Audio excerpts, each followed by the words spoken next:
Olá, bem-vindos à nossa conversa de hoje. O tema é algo que acho que todo mundo sente um pouco, né? Como é que a gente encontra esperança quando, o mundo parece tão caótico, cheio de sofrimento? Pois é, uma pergunta bem atual. E para explorar isso, a gente está olhando um material específico. É o artigo Esperança em Meio ao Caos, o fim do sofrimento e o início da nova vida. E tem também um guia de estudos dele. Assim, é uma fonte que traz uma visão particular, sabe?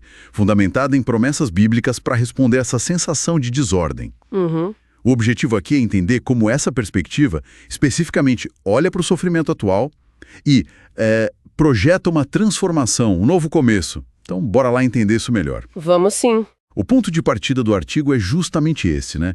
Reconhecer essa sensação geral de caos. A gente vê guerras, desastres, injustiças, dá uma insegurança, né? Com certeza. E o interessante é que o texto não fica só no lamento. Ele contrasta essa realidade com um tipo de esperança bem específico. Certo. E que tipo de esperança é essa? Não é só tipo, vai ficar tudo bem? Não, não. Não é um otimismo vago, sabe? A esperança que o artigo descreve é apresentada como uma convicção mesmo. Uma certeza que vem de promessas divinas sobre o futuro. O texto reconhece a dor, o caos do presente, isso é claro, mas aposta é que existe um controle maior, um controle divino, sabe? E cita até o Salmo 46. Ah, sim. O Senhor dos Exércitos está conosco. Exato. O Deus de Jacó é o nosso refúgio. A ideia central, assim, é que essa crença funciona quase como um mecanismo para reinterpretar o que está acontecendo. Não vê os eventos ruins como o fim de tudo, mas como parte de uma história maior que está caminhando para uma restauração. Entendi. Um mecanismo de reinterpretação. Interessante. E essa reinterpretação leva para onde? Parece que o texto vê uma mudança bem drástica vindo, né? Sim, leva sim. Ele parece meio cético com a nossa capacidade como sociedade, com governos e tal, de resolver tudo isso de forma definitiva. Exatamente. Tem uma crítica ali, né? A ideia de que só os esforços humanos vão garantir paz e justiça para sempre. Aí que entra a ideia central da volta de Cristo. O texto coloca isso como o evento-chave, o catalisador dessa grande mudança. Um catalisador. E as consequências seriam enormes, pelo que o texto diz. Fala de colapso dos sistemas que a gente conhece e uma transformação profunda até da criação. As imagens bíblicas que usa são fortes, né? Jeremias falando da terra vazia, o Salmo 46 da terra se derretendo. Imagens bem impactantes mesmo. Isso sugere algo muito maior que só, uma reforma política. Com certeza, a justificativa que a fonte dá para esse colapso é justamente o fim dessas estruturas que eles consideram injustas, sabe?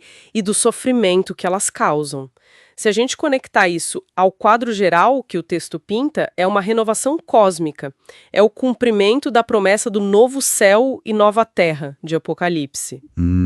E o ponto fundamental ali essa nova realidade não viria de um esforço nosso, de política ou evolução social. Seria uma intervenção divina mesmo, direta, para restaurar tudo, sem dor, sem morte, sem injustiça. Ok, então, se a perspectiva é essa intervenção divina tão grande no futuro, o que o texto sugere para a gente fazer agora, no presente? É só esperar?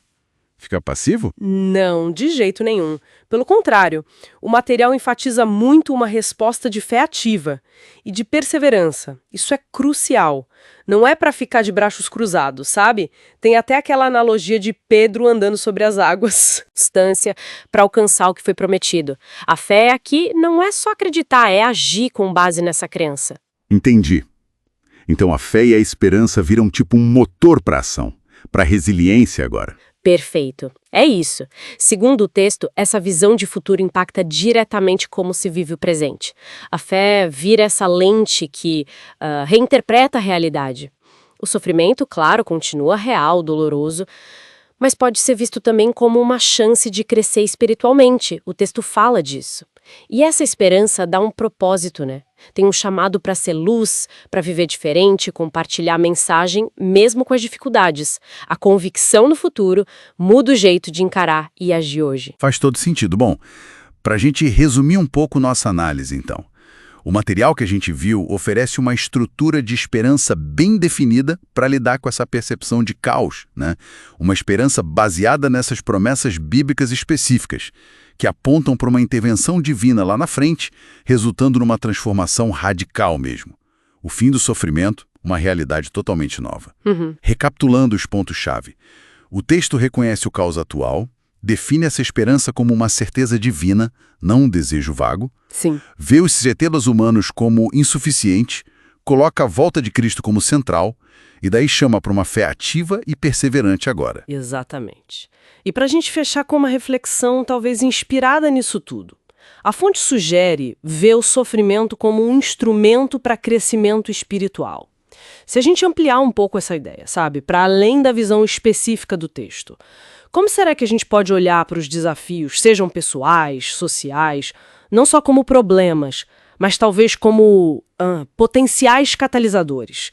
Catalisadores para a gente entender algo mais fundo sobre nós, sobre a sociedade, ou até para alguma transformação positiva.